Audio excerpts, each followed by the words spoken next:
महंत भारत माता की जय। वंदे मातरम। मंच पर उपस्थित तमाम महानुभावों, नड़ियादना लोकप्रिय धारासभ्य श्री पंकजभाई देसाई साहेब, नड़ियाद महानगरपालिकाना कमिश्नर श्री के.बी. ઝવેરી સાહેબ, ડેપ્યુટી મેયર કલ્પેશભાઈ, સ્ટેન્ડિંગ કમિટીના ચેરમેન પરાગભાઈ, મારા અન્ય સાથી કાઉન્સિલર મિત્રો, પદાધિકારીઓ, નગરપાલિકાના વિભાગના વિવિધ વિભાગોના સૌ ઉપસ્થિત અધિકારી કર્મચારી, સૌ સ્કૂલ અને બાળકોના ભૂલકાઓ, પત્રકાર મિત્રો અને મારા વાલા નડિયાદવાસી ભાઈઓ અને બહેનો, આજે 80મા સ્વાતંત્ર્ય પર્વના પાવન અવસરે નડિયાદ નગરની ઐતિહાસિક ધરા અને પવિત્ર ધરા પર તિરંગો લહેરાવતા મને અત્યંત ગર્વ અને આનંદની લાગણી થઈ રહી છે। આ દેશને આઝાદી અપાવવા માટે પોતાના પ્રાણોની આહુતિ આપનાર તમામ અમર શહીદને હું નડિયાદની જનતા વતી કોટી કોટી વંદન કરું છું। બીતે બીતે ચિત્ર વિહારે સંતરામની આ નગરી। જ્યારે આપણે નડિયાદના ગૌરવની વાત કરીએ ત્યારે સૌથી પહેલું મસ્તક જ્યાં નમી જાય તે આપણું પરમ પવિત્ર શ્રી સંતરામ મંદિર છે। સંતરામ મહારાજ શ્રી સંત શિરોમણી પૂજ્ય સંતરામ મહારાજની આ તપોભૂમિ આપણને સદીઓથી પરોપકાર, સાદગી અને માનવ સેવાના સંસ્કારો આપતી આવી છે। સંતરામ મંદિર માત્ર ધાર્મિક આસ્થાનું કેન્દ્ર નથી, પરંતુ તે શિક્ષણ, આરોગ્ય, અન્ન ક્ષેત્ર દ્વારા માનવતાની અવિરત સેવા કરતું એક જીવન પ્રતીક છે। આ પવિત્ર ભૂમિના આશીર્વાદ જ છે કે આજે નડિયાદના આ સમગ્ર આપણે ગુજરાતમાં એક આગવી ઓળખ ધરાવીએ છીએ। ઓમ અને જય મહારાજના મંત્રથી અને ગુંજતી આ નગરી તેમની કૃપા સદાય વરસતી રહે એવી આજના શુભ અવસરે શ્રી સંતરામ મહારાજના ચરણોમાં પ્રાર્થના કરું છું। ભાઈઓ અને બહેનો, નડિયાદનું લોહી સામાન્ય નથી। આ એ જ ધરતી છે જ્યાં ભારત દેશને એક તાતણે બાંધનાર લોખંડી પુરુષ, ભારતના પ્રથમ નાયબ વડાપ્રધાન શ્રી સરદાર વલ્લભભાઈ પટેલનો જન્મ થયો હતો। નડિયાદના મોસાળમાં જન્મેલા સરદાર સાહેબની મક્કમતા, એમની નિડરતા અને એમની રાષ્ટ્રભક્તિ આપણને ક્ષણે ક્ષણે પ્રેરણા આપે છે। જ્યારે 562થી વધુ રજવાડાઓ એક કરી અખંડ ભારતનું નિર્માણ કરવાનું ભગીરથ કાર્ય શ્રી આપણા સરદાર સાહેબે કર્યું છે। આ વીર સપૂતના ચરણોમાં વંદન કરતા આપણે સૌ ગૌરવભેર કહી શકીએ કે આપણે એ જ નગરીના વાસી છીએ જ્યાં લોહ પુરુષ સરદાર વલ્લભભાઈ પટેલનો જન્મ થયો છે। નડિયાદ માત્ર વીરોની નહીં પરંતુ વિદ્વાનોની પણ ભૂમિ છે। એટલે જ આ શહેરને ગુજરાતની સાક્ષર નગરી તરીકે ઓળખવામાં આવે છે।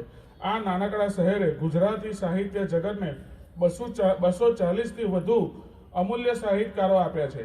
મહાન નવલકથા શ્રી સરસ્વતી ચંદ્રના સર્જક ગોવર્ધનરામ ત્રિપાઠી, મનસ્વી કવિ અને ચિંતક મનસુખરામ ત્રિપાઠી, પંડિત યુગના શ્રેષ્ઠ કવિ બાલાશંકર કંથારિયા, જેમણે આપણને ગુજરાતી ગઝલના પિતા કહીએ છીએ, પ્રખર ચિંતક મણિલાલ નથુભાઈ ત્રિવેદી અને મહાગુજરાત આંદોલનના પ્રણેતા અને લેખક ઇન્દુલાલ યાજ્ઞિક જેવા અનેક મહાન પુરુષો આ ધરતીએ આપણને આપ્યા છે।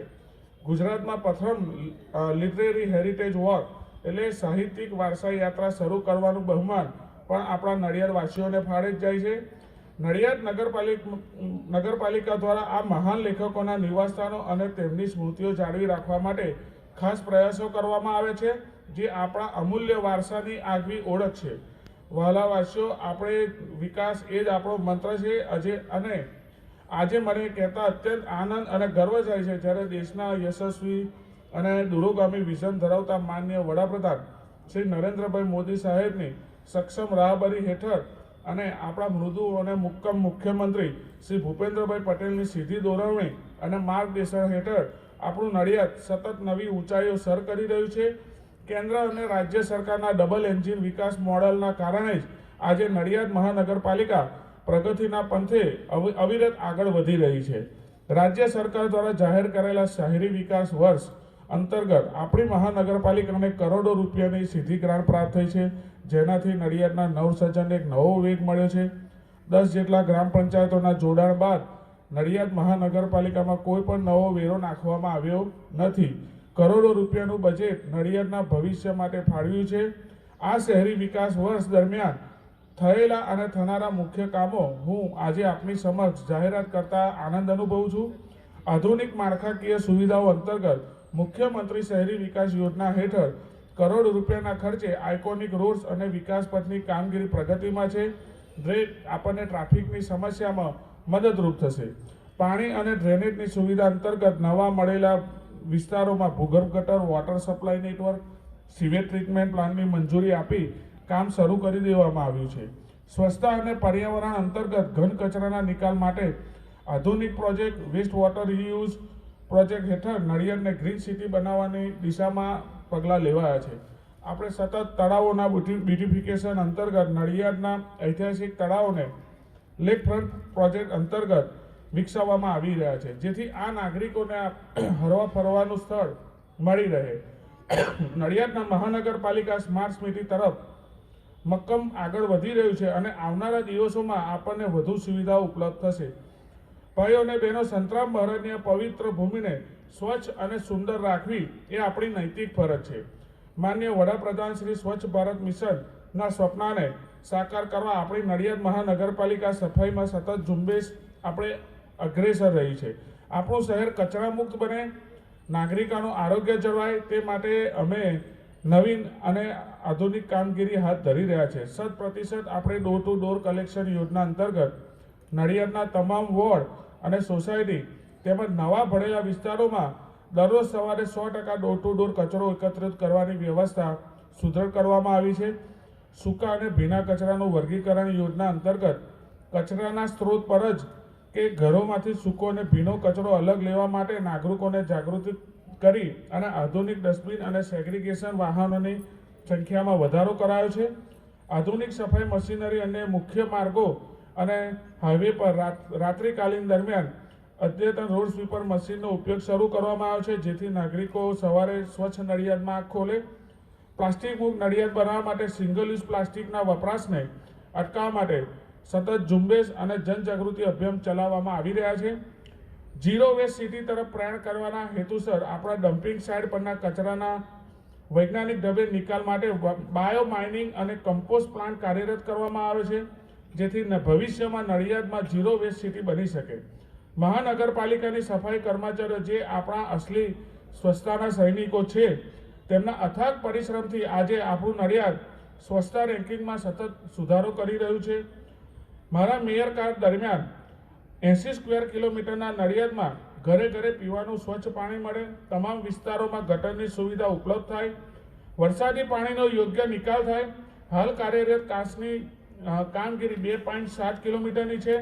તે તારીખ 30/6/2027 પહેલાં પૂર્ણ થાય અને આવતા ચોમાસામાં નડિયાદ શહેરમાં પાણી ના ભરાય, નડિયાદ જળહળી લાઈટથી ડૂબી ઉઠે, આઇકોનિક રોડ બની જાય અને નવા બનતા તમામ રસ્તા માનનીય મુખ્યમંત્રી શ્રી ભૂપેન્દ્ર પટેલ સાહેબની ઈચ્છા મુજબ આરસીસી રોડ બને તેવા પ્રકારનું આયોજન કરે છે અને અમલવારી કરવાનો છું. નડિયાદ મહાનગરપાલિકાના તમામ સવલત નડિયાદના નાગરિકોને મળે તેવી વ્યવસ્થા પણ ગોઠવવા જઈ રહ્યા છે. આ કાર્યમાં આપ સૌનો સાથ અને સહકાર જરૂરી છે. જ્યાં સરકારી જગ્યા ઉપર દબાણ કરેલ હશે તે દૂર કરવા હું અને અમારું તંત્ર કટિબદ્ધ છે. શહેરમાં ટ્રાફિક અને પાર્કિંગ માટે પણ આયોજન જરૂરી છે, જે દિશામાં પણ પૂરતા પ્રયત્નો કરવા જઈ રહ્યા છે.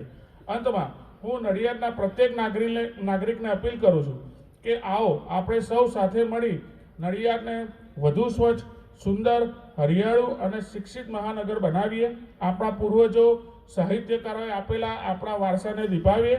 આઝાદીના આ અમૃતકાળમાં ભારતને વિશ્વગુરુ બનાવવા આપણા લોકપ્રિય વડાપ્રધાન શ્રી નરેન્દ્રભાઈ મોદીના સંકલ્પ અને માનનીય શ્રી ભૂપેન્દ્રભાઈ પટેલના વિકસિત ગુજરાતના વિઝનને સાકાર કરવા આપણે કટિબદ્ધ છીએ. ફરી એકવાર આપ સૌને સ્વાતંત્ર્ય પર્વની હાર્દિક શુભેચ્છાઓ.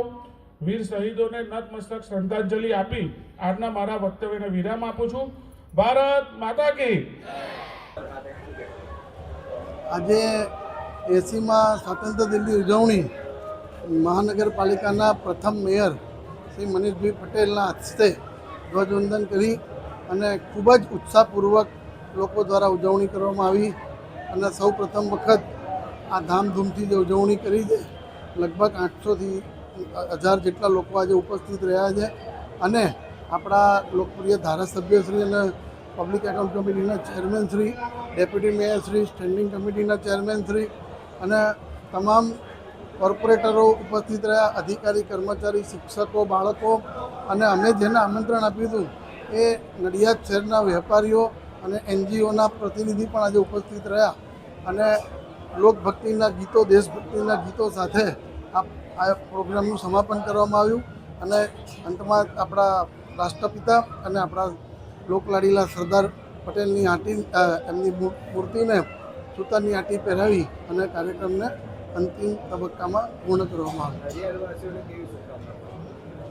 નડિયાદવાસીઓને હું સૌ પ્રથમ તો આ 80મા સ્વતંત્ર દિનની શુભેચ્છાઓ આપું છું અને અમને સ્વચ્છ નડિયાદ બનાવવા માટે અને નડિયાદના વિકાસ માટે અમને સહકાર આપે એવી અપેક્ષા.